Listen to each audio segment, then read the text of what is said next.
저는 오늘 콘크리트 유토피아 관객과의 대화 모더레이터를 맡은 감독 김보라입니다. 반갑습니다. 네, 뜨거운 화제작 콘크리트 유토피아의 엄태화 감독님, 박보영 배우님, 박지우 배우님 이 자리에 오셨습니다. 모두 환영의 큰 박수 부탁드립니다.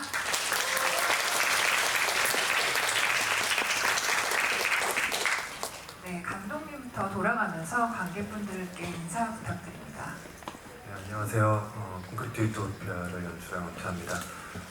오늘 이렇게 벌새 김보라 감독님과 또 박지우 배우랑 같이 있어서 되게 감회가 새롭고 또 보영 배우님도 또 같이 오셔갖고 재밌을 것 같습니다. 감사합니다. 이렇게 와주셔서. 네, 안녕하세요. 영화 연기한 박보영입니다. 저번에 GV를 할 때 한 번 더 기회가 되면 했으면 좋겠다고 얘기를 했었는데 그게 이렇게 실현이 돼서 너무너무 기쁜 마음이고요. 오늘도 좋은 얘기 많이 나눴으면 좋겠습니다. 감사합니다. 네, 안녕하세요. 콘크리트 유토피아에서 한국 아파트 903호 문혜연을 연기한 박지우, 벌새에서 음마아파트 1002호 김은희를 연기한 박지우입니다. 반갑습니다.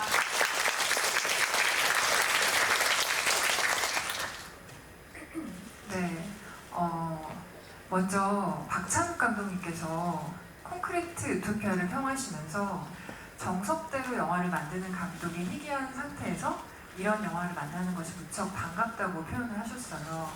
저 역시 너무나 정직하게 전공법으로 잘 만든 영화를 정말 오랜만에 보면서 반갑고 되게 감사히 잘 봤습니다. 그리고 아카데미상 국제장편 후보에 오르신 것도 축하드리고요.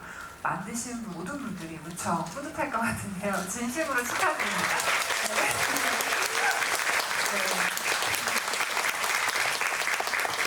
오늘 월요일 저녁인데 이렇게 많은 관객분들이 오신 거 보면서 이 영화의 열기를 다시 한번 느끼는데요. 먼저 엄태화 감독님에게 질문을 드리겠습니다.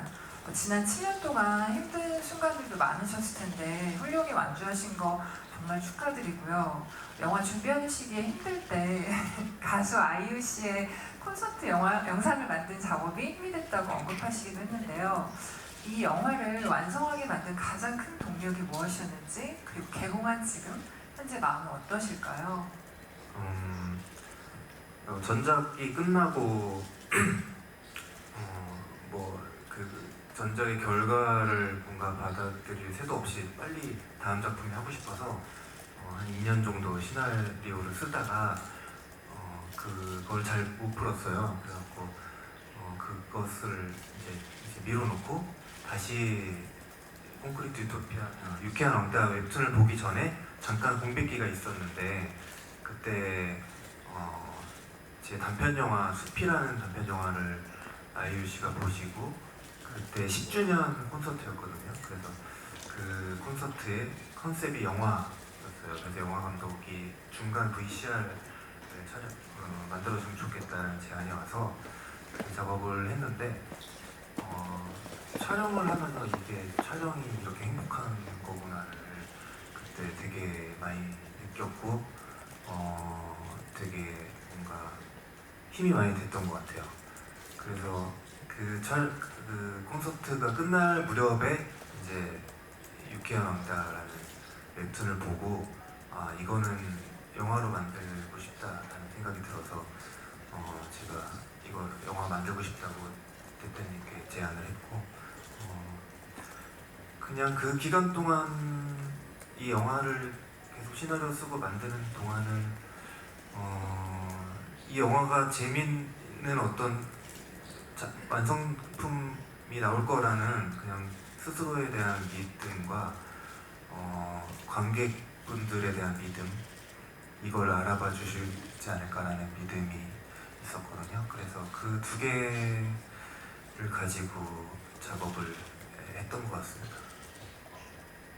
네, 맞아요. 영화 만들 때 그런 믿음이 딱 자기에게 오는 순간 아무리 일정 결정지었는데도 끝까지 한 곳을 바라보고 갈 수 있게 되는 것 같아요. 그 믿음과 함께 또 너무나 좋은 배우들이 이 영화에 참여를 하셨는데요. 박보영 배우님께 질문을 드릴게요. 많은 관객분들이 이제 영화 마지막 끝부분에 비밀을 알게 된 영화가 아파트 주민 너머로 영탁을 의미하는 그 표정에 대해 많이 이야기를 하고 계세요. 배우님의 서늘하고 낯선 얼굴을 발견할 수 있어서 정말 반가웠고, 이 영화를 전환점으로 우리가 박보영이라는 배우를 여러 얼굴을 이제 볼 수 있겠구나라고 느꼈어요.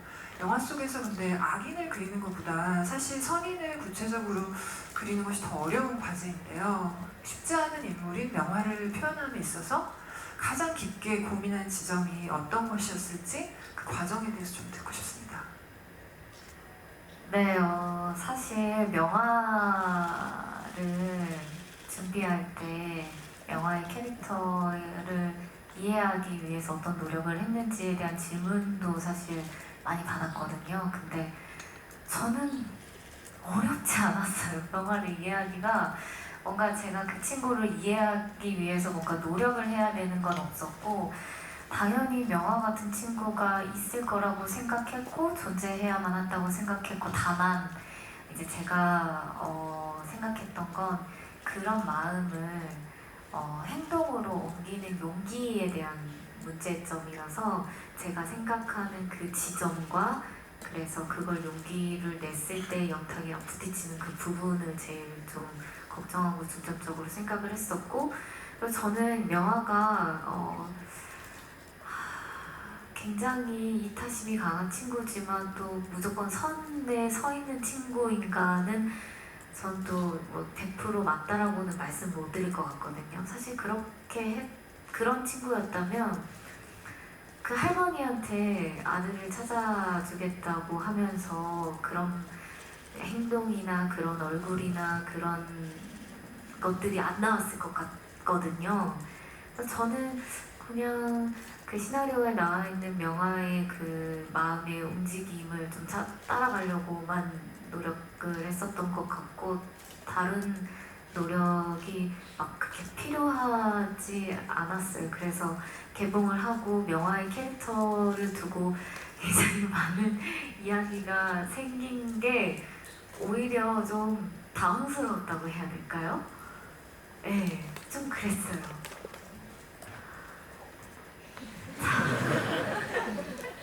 말씀해 주셔도 괜찮습니다. 네. 그리고 제가 생각했었을 때 명화는 사실 어딘가에 이제 좀 약간 기대고 민성이가 해온 모든 것에 좀 기대는 캐릭터로 봐주시는 분들도 간혹 계시는 것 같기는 한데,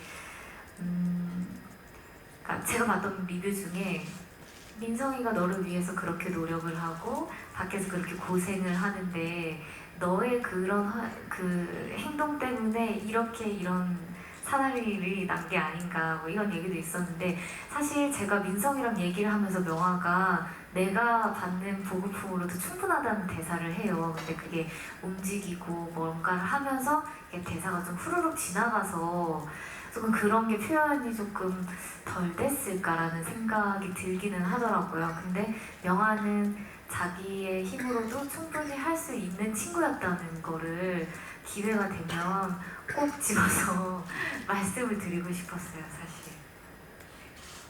정말 공감하고요. 그리고 사실 명화가 간호사로서 그 주민들을 치료하고 계속해서 노동을 하잖아요.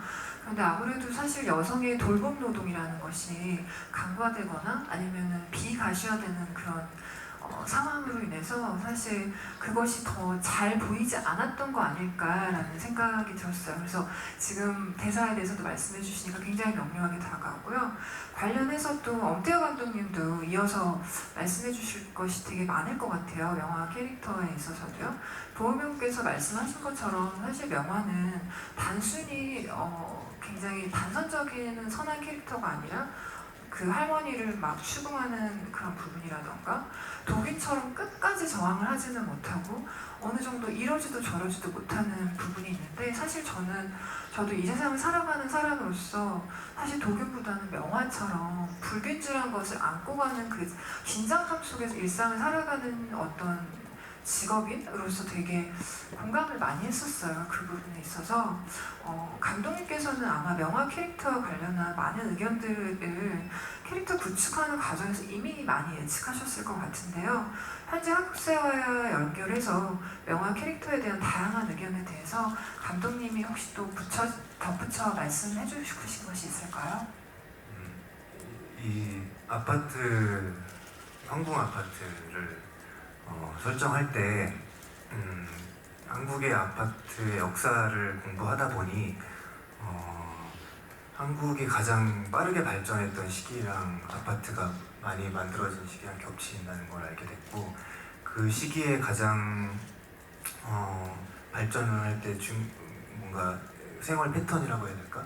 그게 남자는 밖에서 일하고 아내는 안에서 집안일을 하는 가부장적인 어떤 그런 생산활동이라고 해야 되나? 그게 가장 뭐라 해야 될까? 가장 효율적인 것이라고 생각되는 패턴으로 온 것 같고, 그러니까 그런 것들을 좀 여기서 표현하고 싶었어요. 이 아파트가 자리 잡는 과정에 군필자 중심으로 나가서 먹을 걸 구해오는 방범대, 그리고 그것이 점점 계급화되는 과정을 보여주고 싶었고, 그러다 보니 밖에서 무슨 일을 하는지 안에서는 무슨 일이 있었는지 서로 점점 모르게 되고, 이런 과정 속에서 명화도 되게 답답했을 거라고 생각했어요. 그러니까 민성이가 밖에서 뭐를 하고 있는지 모르는데 뭔가 안 좋은 일을 하는 것 같고, 그러다가 이제 그런 말을 들었을 때 비로소 답답했던 것을 좀 뚫고 내가 움직여야겠다는 생각을 그때 비로소 하는 것이 아닐까라고 생각했거든요. 그러니까 그전에는 사실 명화를 보면은 예를 들면은 짧은 장면이지만 황도 먹는 장면에서 민성이가 이렇게 먹여주고 나서 명화가 같이 먹자고 하잖아요. 근데 그냥 이번만 우리끼리 먹자라고 했을 때 훈훈하죠.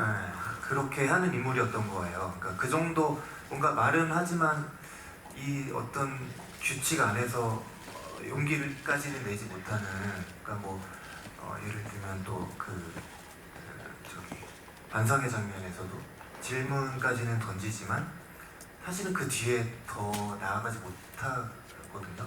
그러니까 그 정도의 어떤 뭔가 평범한 사람인 거죠. 그러니까 악의 평범성이라는 말이 있듯이 악의 선의 평범성이라는 좀 느낌으로 생각했는데, 그래서 그랬던 인물이 그 답답하게 뭔가 바깥에서 무슨 일이 있었는지 모르는 답답함을 막 가지고 있다가 남편을 위해서 움직이기 시작하니까 그게 막 뻗쳐나가기 시작하고, 그게 집착이 되고 방법이 그거밖에 없다라고 생각하고, 이런 황궁아파트 가치관 안에 갇혀있는 인물이라고 생각했어요. 그래서 이거를 깨야만 내 남편을 지킬 수 있다, 그런 어떤 흐름으로 이 영화를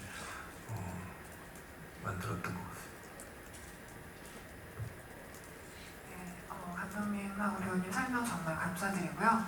사실 진짜 이 황궁아파트라는 어떤 공간, 이 그물망 안에서 정말 선인도 악인도 없이 약간 회색지대에 많은 캐릭터들이 있고, 그것이 되게 이 영화를 더 매력적으로 만드는 요인 같아요. 이번에는 박지우 배우님에게 질문 드리고 싶은데요.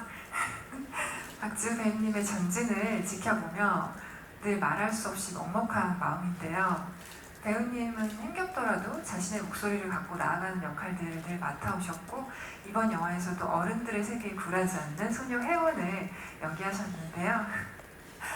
너무 초롱초롱하게 보고 계시네요. 대선배들과 연기하면서도 자신의 몫을 기어이 해내시는 걸 보고 정말 감탄했고, 그 용기가 어디서 나오는지, 그리고 중학교 때부터 쉬지 않고 연기를 하셨는데요. 그때 첫 마음과 지금의 마음은 어떤 원리로 변화하셨을까요? 막 변한 건 없는 것 같아요. 제가 이제 제 마음가짐이나 태도나 마인드나 이런 거는 그때나 지금이나 절대 변화는 없고 오히려 더 책임감이 생겼는 것 같아요. 그리고 이제 중학교 때는 막 내가 이거를 꼭 진로로 연기를 직업으로 할 거야 뭐 이렇게 한 건 아니지만 이제 어쩌다 보니 많은 작품을 접하게 됐고 정말 연기를 평생 하고 싶다라는 생각을 제가 갖게 됐으니까 그만큼 연기에 대해서 더 깊게 생각하게 된 것 같아요. 그리고 이제 현장에서는 항상 드는 생각이 이제 이 감독님과 선배님이랑 스태프분들한테 패기치지 않고 내 몫을 잘 해내야지 항상 이런 마음을 가지고 있는 것 같아요. 용기는 아직 없어요. 그냥 이제 선배님들이 이제 명령기로 저를 덮어주시고 또 감독님과 이제 연출, 편집 이런 힘으로 다 살려주신 것 같아서 또 보라 감독님 콩깍지일 수도 있어요. 이거는 그쵸?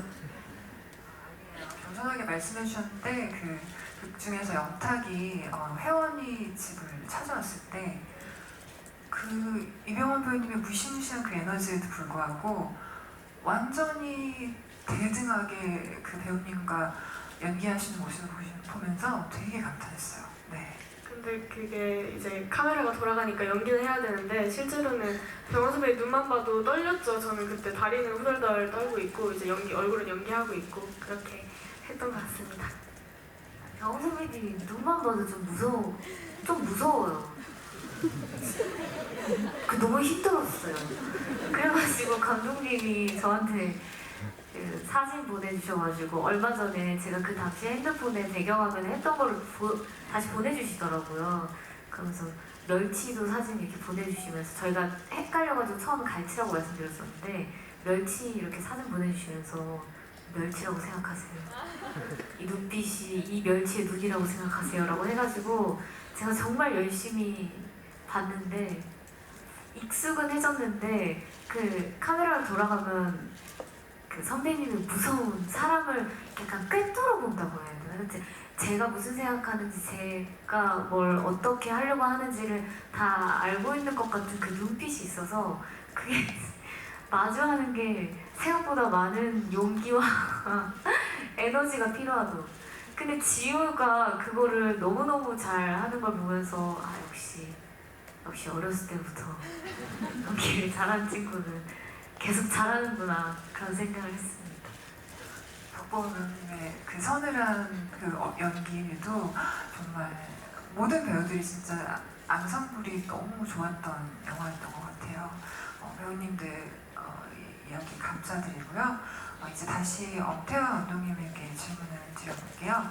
원작인 유쾌한 왕따 2부를 읽고 굉장히 놀란 게 원작과 영화가 너무 많이 달라서 감독님께서 자신의 색깔로 이 영화를 반죽하셨을 긴 여정이 상상이 되었는데요.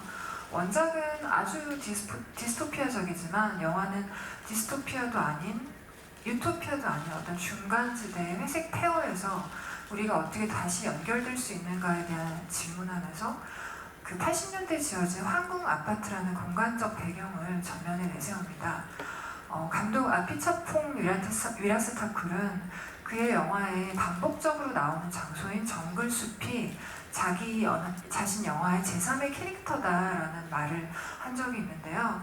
콘크리트 유토피아에서도 황궁 아파트가 살아 숨쉬는 제3의 캐릭터처럼 느껴졌어요.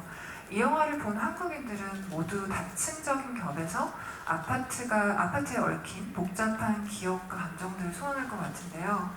감독님께서 콘크리트 유토피아라는 세계를 만드시게 된 첫 시작, 즉 어떤 하나의 강렬한 이미지나 정서, 기억, 혹은 뭐 에피소드 같은 것이 있었을까요?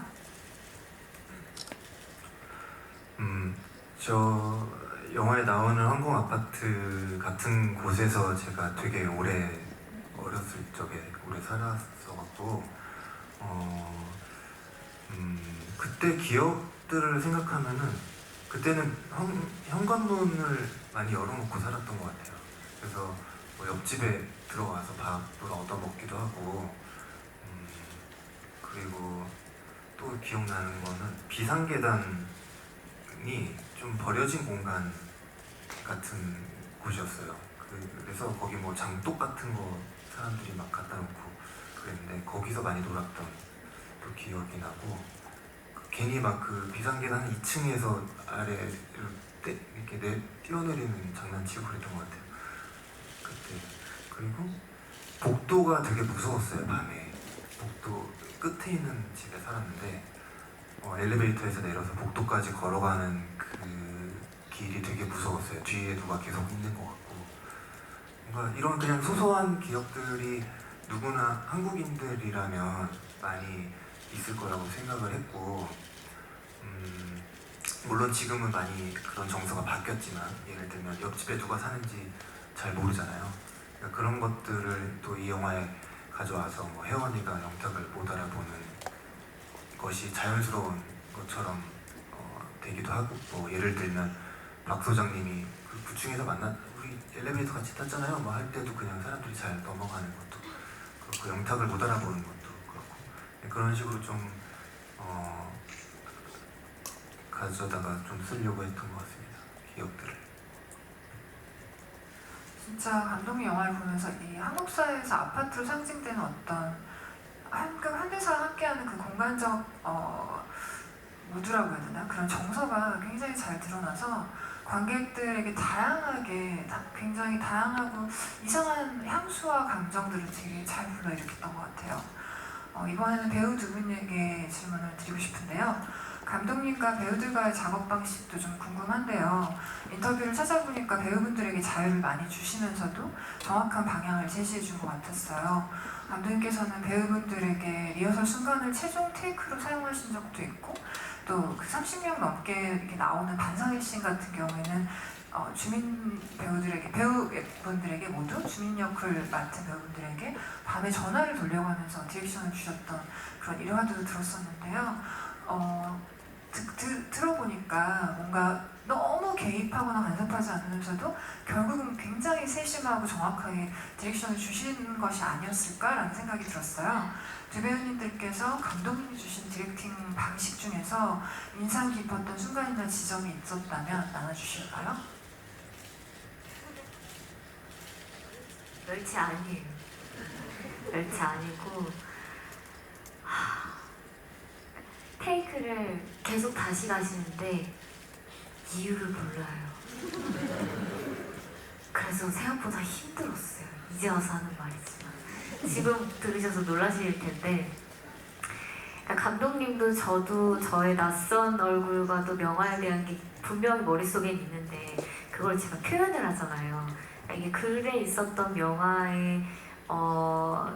명화가 이게 실질적으로 눈에 보이는 걸로 튀어나왔을 때 저의 얼굴과 제 목소리와 제 대사로 이제 표현을 하다 보니까 이게 잘 맞지 않을 때가 있잖아요. 근데 그걸 잘 찾아가야 되는 방향에서 저도 처음 겪고 감독님도 처음 겪다 보니까 약간 마음에 안 드셔서 계속 다시 하라고는 하시는데 저도 마음에 안 들어서 계속 다시는 하는데 이걸 이제 명확한 길은 또 제시하시고 싶으시진 않았던 것 같아요. 왜냐면 그렇게 하면 제가 또 거기에 갇힐까봐.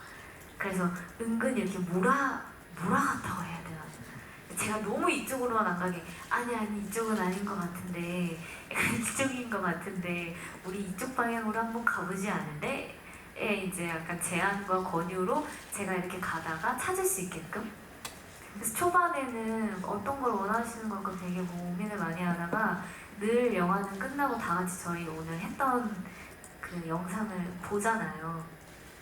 그러면 이거를 위해서 이 얼굴과 이 대사를 위해서 나를 그렇게 몰고 가셨구나 깨닫고 매일매일 갔었던 기억이 납니다. 너무 부담스러우신데요. 저는 기억이 잘 네. 왠지 저 대학원 때 그 연출 연기? 그러니까 배우들 연기를 연출 지도하는 수업을 들은 적이 있었는데요. 그때 비슷하게 답을 감독은 어차피 알고 있지만 모르는 척하고 끝까지 모르는 척하면서 질문을 던지고 그 목표에 배우들이 오게끔 인도만 해라라는 그런 시가 있었어요.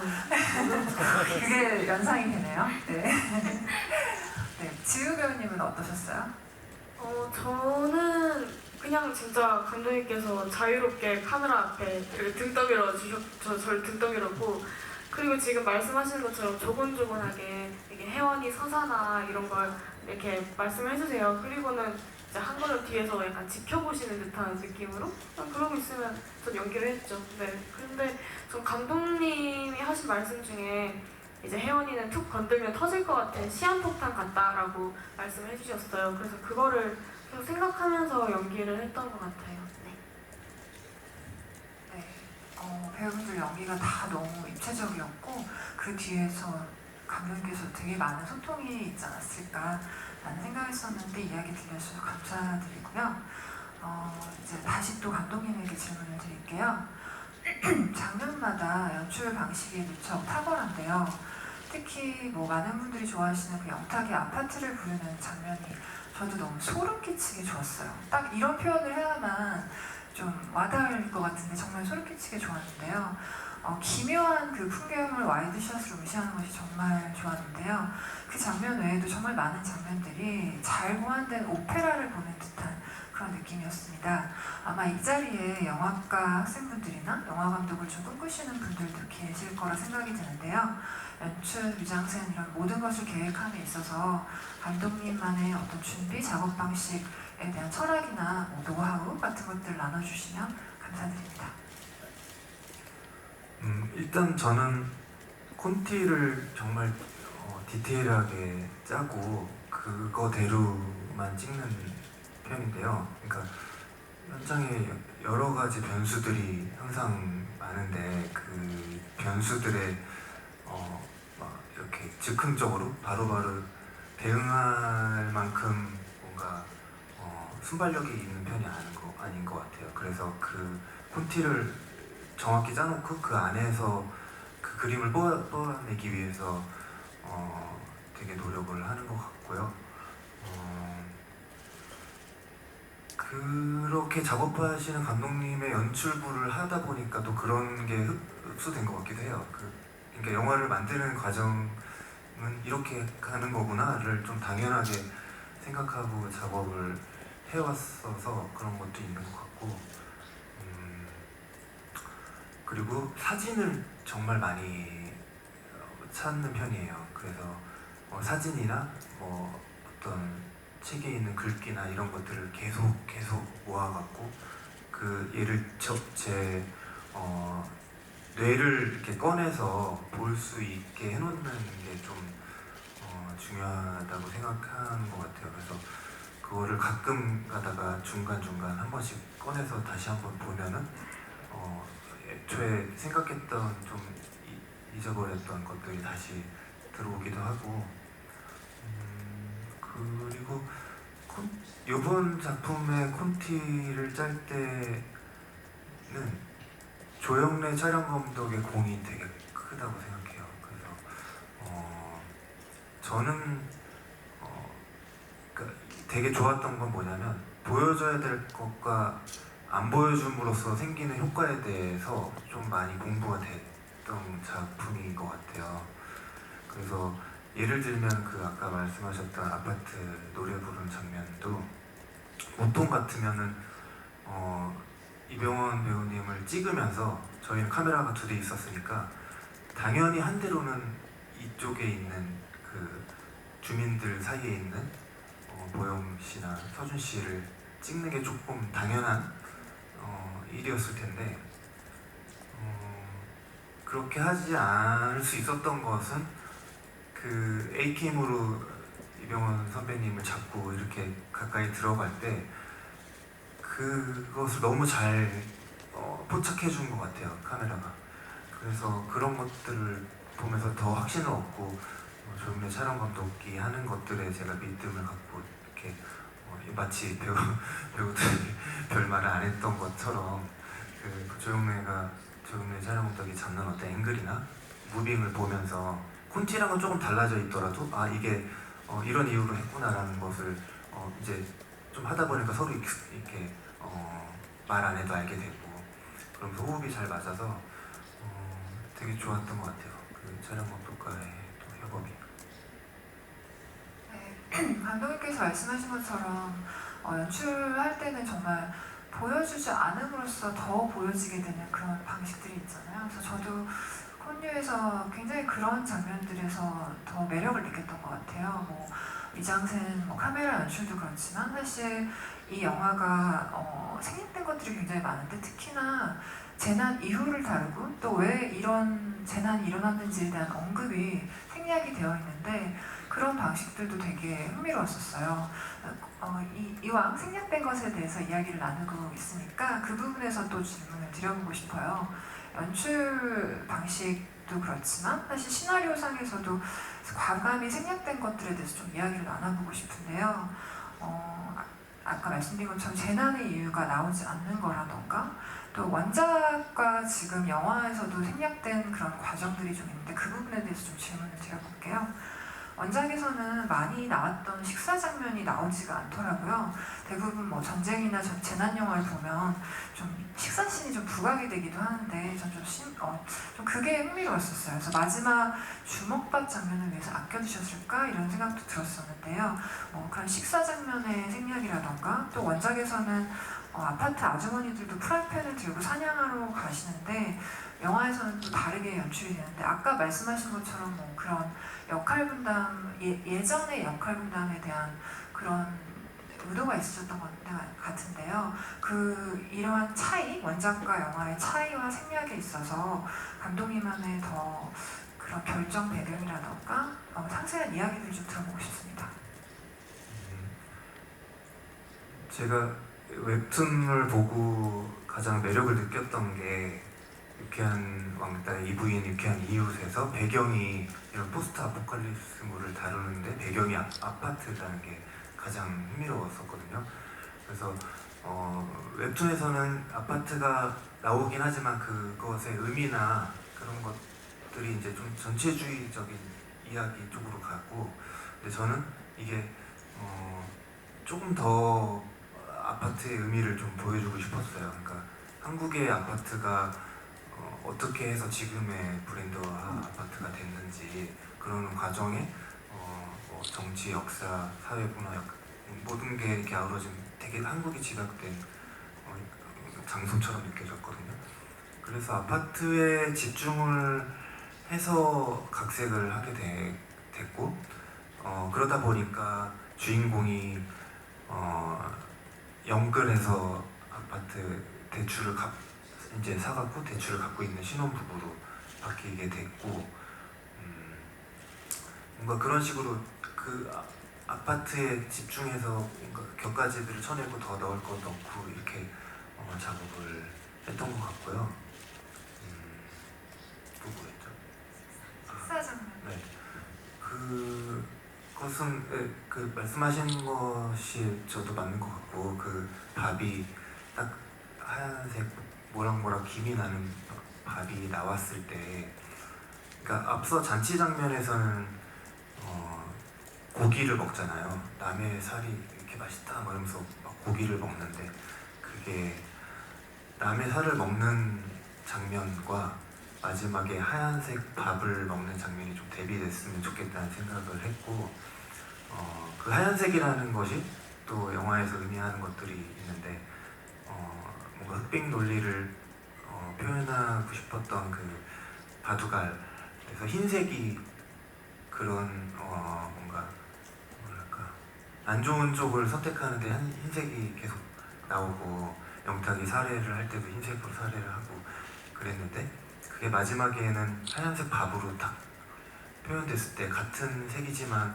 이 흰색도 양면성이 있는 것처럼 보여주고 싶었어요. 그래서 그런 맥락으로 작업을 했던 것 같습니다. 그리고 웹툰에서 그 아까 앞서 잠깐 말씀드렸는데 이게 아파트를 처음에 만든 시점 자체가 군사정권에서 시작한 걸로 알고 있는데 그렇다고 이게 영화 뭐 정치적으로 막 이렇게 해석되게 하고 싶진 않았어요. 그래서 어쨌든 근데 그 아파트의 맥락을 파다 보니까 그때 만들어진 거고 그런 뭔가 군사 정권에서 만들어진 것과 뭔가 가부장제적인 것과 이런 것들이 뭔가 좀 합쳐지어서 이 이야기에 담기다 보니 그런 식으로 좀 분리된 역할을 주고 싶었고요. 그래서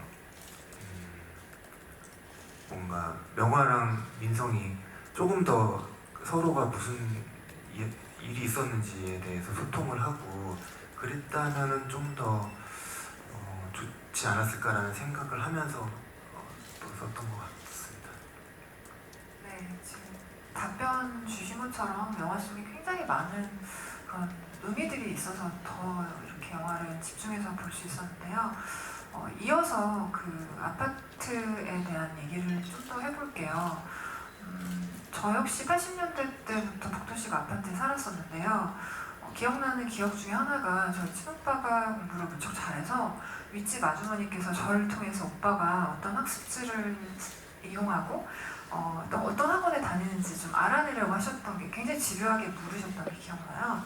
또 같은 층에는 이혼을 하고 아들과 홀로 사는 아주머니가 계셨는데 그 아주머니께서 온갖 소문의 대상이 되었던 그런 기억이 나요. 그래서 아파트라는 공간은 사실 공포와 소문과 굉장히 복잡다단한 그런 공간인데요.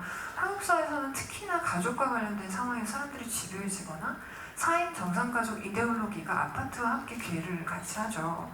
그래서 콘크리트 유토피아에서는 감독님께서 어떤 의도였을까 좀 궁금했던 지점은 그래도 선 쪽에 행하려고 하는 그런 따르고자 하는 인물들은 아이가 없거나 신혼부부라도 아이가 없거나 비혼이거나 청소년이라고 느꼈어요. 그리고 또 명화와 도균 둘 다 선을 향하지만 결국 끝까지 저항을 했던 인물은 비혼 남성인 도균입니다. 그래서 감독님께서 분명히 이 복잡다단한 총체적이고 거대한 아파트에 대한 영화를 만드시면서 이러한 맥락에서 상황을 설정하신 걸까 굉장히 궁금했는데요. 그 지점에 대해서 좀 나눠주실까요?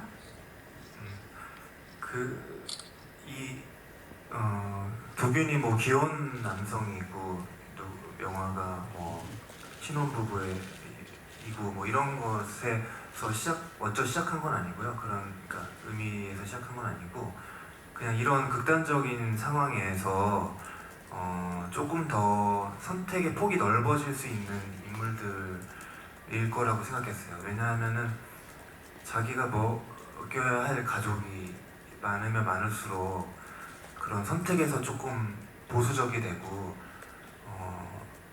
먹고 사니즘이죠, 말 그대로. 그러니까 먹여 살려야 되는 것에 대한 부담이 그런 것들이 조금 더 이기적인 선택을 하게 되고 그런 이기적인 선택들이 모이다 보면 전체적인 선택이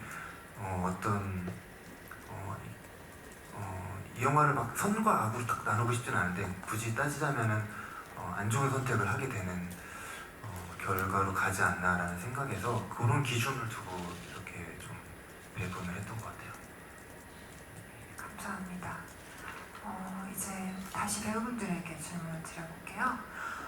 박보영 배우님께 질문 드리고 싶은데요. 배우님이 연기하셨던 그 엔딩 장면이 정말 와닿았어요. 아마 다른 분들 모두 그 장면에서 굉장히 많이 눈물을 흘리셨을 것 같은데요.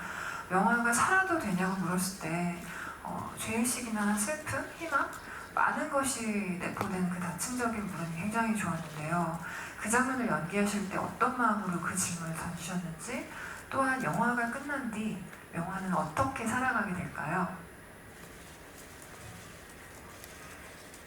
안 그래도 감독님과 명화는 잘 살고 있을까에 대한 얘기도 한번 나누긴 했는데 명화는 자기가 가지고 있는 신념 그대로 쭉 지낼 것 같고요. 그런 마음을 좀 더 따뜻한 마음을 표현하면서 살 수 있는 곳에 당도했다고 생각해서 한국 아파트 때보다는 조금 더 그 마음을 펼쳐놓고 살고 있지 않을까. 근데 그 이후에는 또 어떤 또 고난과 역경이 그녀의 앞에 있을지 모르겠지만 그냥 가지고 있던 그 신념 그대로 영화는 살아가고 있을 거라고 생각합니다. 그리고 그 마지막 대사는 제가 시나리오를 읽고 내가 이 영화를 해야겠다 라고 다짐했던 정말 가장 큰 이유이기도 했거든요. 이 여정을 다 지나고 났을 때 그냥 다 평범한 사람이었다 라는 이 대사가 저한테는 너무 크게 와닿았고 정말 무슨 머리를 한 대 맞은 것 같은 느낌이 들어서 너무너무 하고 싶었고, 그래서 이 영화를 통해서 보시는 분들에게 질문을 던지고 싶은 그런 마음이 있었고요. 그리고 제가 여기서 살아도 돼요? 라고 물었을 때 그 분들께서 그거 왜 저한테 물어요? 그냥 살아있으면 사는 거지 뭐 라는 되게 심플한 대답을 던져주시잖아요. 근데 저는 그거를 계속 읽고 반복하다 보면 그 감정에 또 익숙해질 것 같아서 그 뒷부분은 되게 많이 보지 않고 생각하지 않으려고 노력을 했다가 그날 이제 찍는 날 그분들이 해주시는 온도에 맞춰서 연기를 하려고 되게 생각을 했었는데 그 마지막 대사를 많은 관객분들이 함께 좋아해 주시는 것 같아서 쓴 건 제가 아니지만 제가 뿌듯해하고 있는 요즘입니다. 대사가 저도 정말 좋았는데요. 이제 엔딩과 관련해서 사실 그 명화가 당도한 그 공동체와 관련해서 감독님에게 또 질문을 이어서 해볼게요. 최근에 너무나 감동 깊게 읽었던 책 중에 루이스 하이드의 책 선물이라는 책이 있는데요. 그 책은 이제 예술과 삶에 대한 책인데 그 작가가 예술가들의 창작 과정이나 혹은 삶 자체를 인디언들의 선물 경제에 연결지어 설명해요. 선물 경제라는 것은 한 사람이 준 선물이 받은 사람의 자본이나 소유가 되지 않고 받은 사람이 그 선물을 다시 다른 이에게 선물하면서 마치 수건 돌리기처럼 한 사람의 손에서 다른 사람의 손으로 이동하며 순환되는 과정의 경제를 선물 경제라고 하는데요. 그래서 작가는 대가 없이 주고받으며 소유하지 않는 선물 경제적 순환이야말로 인류를 지탱해온 힘이라고 해요. 저도 굉장히 공감을 했었고 마지막 명화가 당도한 그 공동체를 보면서 저는 그 선물 경제가 통용되는 그런 공동체가 아니었을까라는 그런 생각이 들었었어요. 하지만 우리가 지금 이 회색지대에 있는 우리는 원주민들의 선물 경제 같은 유토피아를 꿈꿀 수는 없지만 그렇다고 해도 냉혹한 시장 경제, 즉 황금 아파트의 그런 룰 같은 극단적인 어떤 이기주의 그것을 넘어서 감독님께서 악과 선도 아닌 유토피아도 디스토피아도 아닌 어떤 이 경계에서 새로운 정원을 가꿔야 된다고 말하는 그런 의도가 느껴졌던 것 같아요, 엔딩 속에서. 그래서 그 엔딩이 정말 좋았었고요. 그래서 그런데 그 공동체에서 그냥 살아도 된다라는 그 환대와 포함을 비롯하여서 명화가 도착한 그 공동체의 룰이 황금 아파트의 룰과 어떻게 달랐을지, 그리고 감독님께서 만드신 그 공동체는 구체적으로 어떤 얼굴을 하고 있었을까요? 물론 영화 속에서는 생략이 됐지만 관객들에게는 가장 궁금한 지점이었을 것 같아요. 그곳이 표현 영화상에서 뭔가 이상적인 유토피아처럼 보이지 않게 하고 싶었어요. 예를 들면은 거기는 원래 거기 살고 있던 사람들이 아니고, 그러니까 살 곳을 찾아서 돌아다니다가 보니 그나마 조금 들어가서 살 수 있어 보이는 공간이어서 사람들이 모여들기 시작한 곳이고, 그러다 보니까 아직은 내 집이다라는 생각보다는 일단은 모여들어서 추우니까 들어가서 살자, 그래서 어떤 시스템이나 이런 게 아직 자리 잡기 전이고, 그러다 보니까 명화가 가서, 명화는 황금 아파트의 가치관에서 나온 사람이잖아요. 그러니까 물어보는 것이 저 그냥 살아도 되는 거예요? 거기 가로치고 여기서가 있는 거죠. 근데 거기서 이 얘기를 들은 사람들은 살아있으면 사는 거지, 이걸 왜 나한테 물어보지? 라는 식으로 대답한 건데, 그걸 들은 명화는 뒤통수를 한 대 맞는 것 같은 거라고 생각을 했어요. 그래서 그곳이 막 엄청 대안적인 너무 공간이라던가 이것이 답이다라고 영화에서 표현하기보다는 이 명화라는 인물을 따라왔을 때 어쨌든 명화는 처음 질문을 했던 사람이잖아요. 그러니까 변상회에서 다들 그런 얘기들을 할 때 그래도 같이 살 방법을 한번 찾아보는 게 어떨까요? 라고 했을 때 물론 묵살 당했지만 그냥 그 질문 자체가 가치 있는 거라고 생각을 했어요.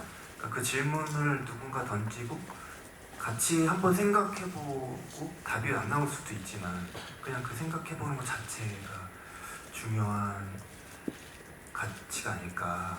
지금 세상이 그래도 조금이나마 더 좋아지려면 그런 질문이 중요한 것이 아닐까라는 생각을 했고, 그래서 이 영화가 끝났을 때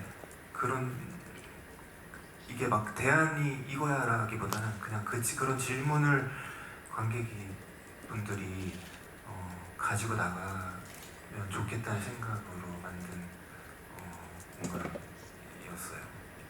저 진짜 너무 질문하고 싶은데 아니 제가 그 기자님들이랑 인터뷰를 할 때 마지막 엔딩에 대해서 의견이 너무 나뉘는 거예요. 희망적으로 봐주시는 분들과 되게 더 비관적으로 보시는 분들이 계셔서 저 진짜 손 한 번만 들어봐 주시면 좀 희망적으로 봤다 엔딩을.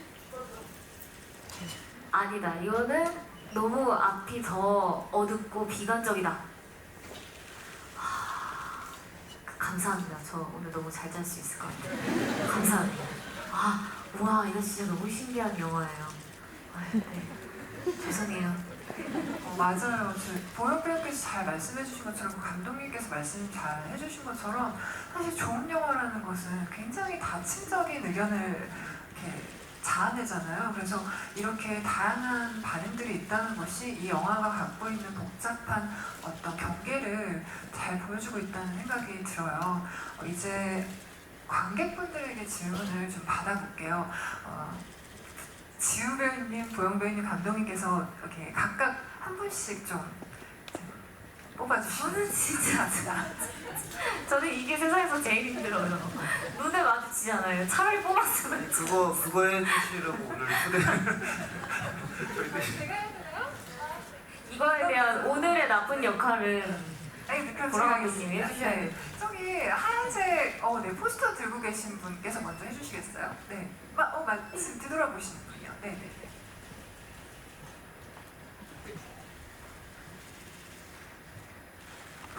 네, 안녕하세요. 네, 영화 5번 봤고요. 그리고 이게 여쭤보고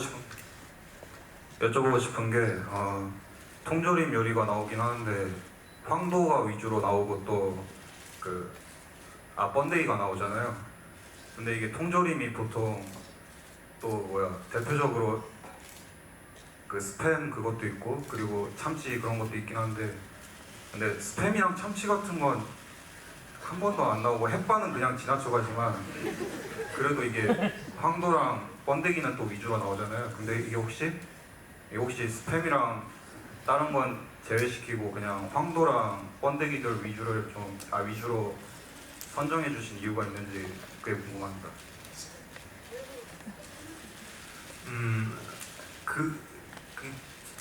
지나가지 않나요? 지나가면서 보이지 않나요? 스팸이랑 그런 것들 같이 보이지 않나요?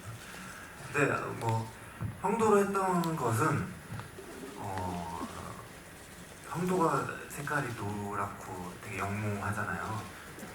그게 영화의 초중반에 색이 되게 회색 톤에 또 블루 톤에 뭔가 습기가 없는 되게 버석한 느낌만 계속 되고 있는 와중에 그렇게 국물도 있고 맛있어 보이는 노란 황도가 나오는 게 되게 먹고 싶지 않을까라는 생각을 해서 황도로 했던 것 같고, 번데기가 약간 바퀴벌레 같이 생겼다고 생각했어요. 그래서 그거를 영탁이 막 씹어먹는 거를 볼 때 앞서서 바퀴벌레를 막 밟았던 장면이랑 뭔가 앞으로 이들이 어떤 짓을 할지에 대한 그런 것들이 좀 연상되면 어떨까 하는 생각이 들어서 그렇게 나는 저렇게 몰래 먹어야 되는데 스팸은 또 구워야 돼요. 햇반도 그냥 돌려야 먹으면 돼. 맛없잖아요. 몰래 먹어야 되니까 그것도 약간 작용을 없지 않아 한 것 같아요. 제 생각에는. 그 마지막에 밥이 딱 나왔을 때 좀 저 쌀밥이 되게 반가웠으면 좋겠다는 생각을 했어요. 반가웠어요. 네, 시간 관계상 딱 두 분의 질문을 받겠는데요. 지우 언니 사랑해 쓰신 분. 네.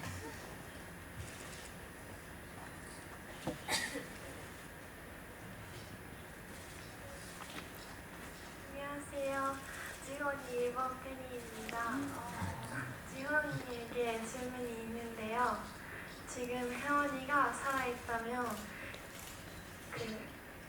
어떤 말을 해주고 싶은지 알고 싶습니다. 혜원이가 살아있다면은 일단은 너는 정의로웠는데 이제 그 똥통에 빠져버려가지고 고생했다고 말해주고 싶고, 그리고 이제 그냥 이제 그 아파트로 돌아가서 그 어른 세대 분들한테 인류애를 잃지 말자고 꼭 얘기를 하고 꼭 그렇게 얘기를 전하라고 꼭 하고 싶어요. 감사해요. 너무. 네, 마지막 질문 하나만 받겠습니다. 너무 많으셔가지고 저기 흰색 셔츠 입으신 분, 네, 두 번째 줄에. 네.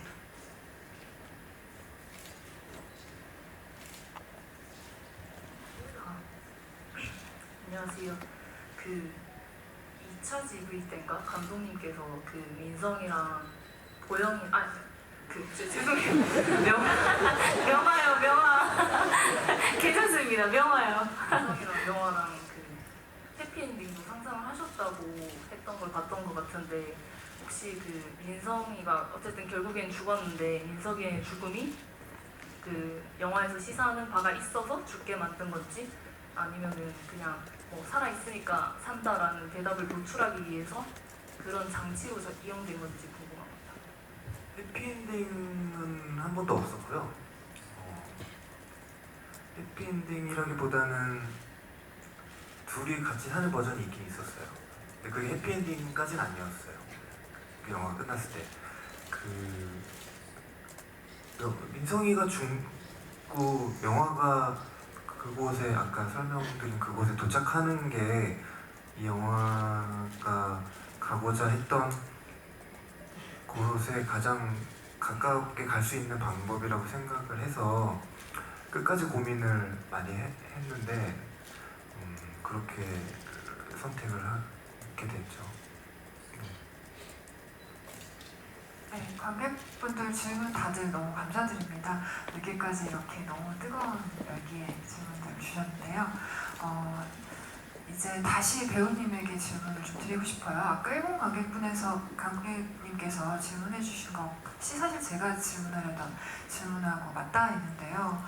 사실 저도 혜원이가 죽지 않고 살아남았더라면 어땠을까? 그래서 확성기를 넘겨받아서 어른들에게 무슨 말을 해주고 싶은지 그 질문이 있었는데 딱 비슷한 질문 해주셔서 너무 신기했고요. 더 나아가서 죽지 않고 살아남은 혜원이가 황궁아파트의 룰을 다시 세우는 거예요. 한 가지 룰을 딱 세운다면 어떤 룰을 세우고 싶으신가요? 일단은 아까 GV 질문에 답을 조금 더 한다면은 리뷰 중에서 이제 무너진 것은 황궁아파트가 아니라 이제 마지막에 누울자리 한 편 내주는 인류애다, 이런 리뷰가 있더라고요. 그래서 좀 추상적이지만 인류애를 잃지 말자라는 걸 룰로 세워볼까라고 생각을 했었는데, 이게 규칙을 세운다고 해서 개개인의 마음이나 사고방식이 달라지진 않을 것 같다라는 생각이 들더라고요. 그게 개개인의 마음의 문이 좀 재정비가 되어야 영화처럼 다시 그 상황이 일어나지도 않을 것 같고, 그래서 이제 혜원이가 룰을 세운다면은 그냥 각자 좀 조용한 구석 가서 마음의 문을 재정비하고 한번 자기 자신을 되돌아보면은 되돌아보는 시간을 가지세요라고 하면은 그분들이 뭔가 느끼는 바가 있지 않을까, 네, 그런 생각을 해봤습니다. 너무나 멋진 답인 것 같아요. 맞아요. 지금의 이런 사회가 정말 개개인이 성찰을 하지 않는 그런 분위기 속에서 일어났다고 생각하기 때문에 박재근님의 마지막 그 답변이 너무나 와닿습니다.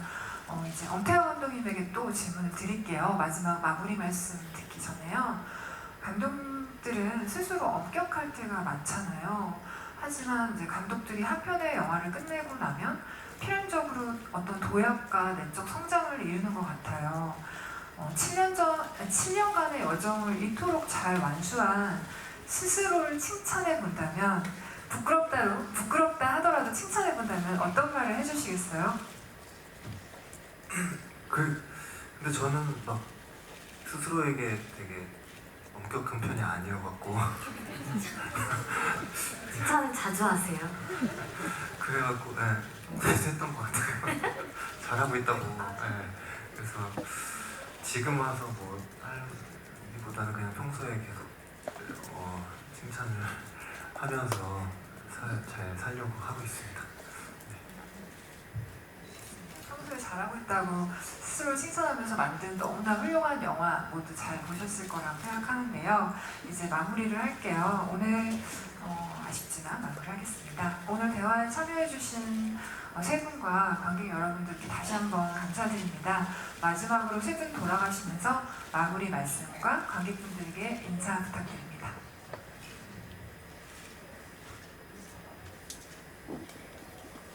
네, 이렇게 GV 찾아주셔서 진심으로 감사드리고요.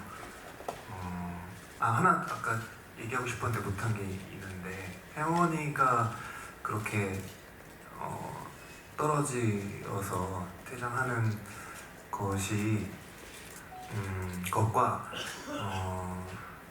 지혁이가 또 그렇게 되잖아요. 금의 아들. 그리고 금리를 뽑을 때 아이들이 또 그 이빨을 가지고 놀려고 가는 것과 그 문에 빨간색을 칠하는 친구들도 자세히 보면 다 청소년들이거든요. 그런 것이 사회가 아까 감독님이 말씀하셨던 그런 쪽으로 너무 극단적으로 갔을 때 아이들을 지킬 수 없을 것 같다는 생각을 해서 그렇게 작업을 했던 거라는 말씀을 드리고 싶었고요. 이렇게 찾아주셔서 감사합니다.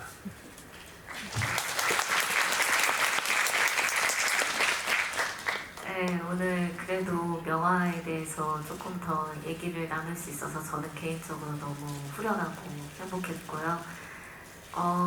매일매일 새로운 리뷰를 정말 열심히 보고 있습니다. 여기저기에서 정말 보면서 이렇게 생각하시는구나를 보는 게 저의 취미이자 요즘 시간을 보내는 방법인데요. 오늘 GV 하시고 나서 소감이나 그런 것들도 남겨주시면 제가 기억을 찾아내서 본 다음에 개인적인 방송이나 어디서든 답변해 드릴 수 있다면 답변해 드리는 시간도 한번 만들어 보겠습니다. GV 와주셔서 다시 한번 진심으로 감사드리고요. 이 GV까지 오신 거라면 저희 영화를 그래도 조금은 사랑해 주시기 때문에 오셨다고 생각해서 너무 행복합니다. 너무 감사드리고요. 오늘 조심히 돌아가세요. 감사합니다.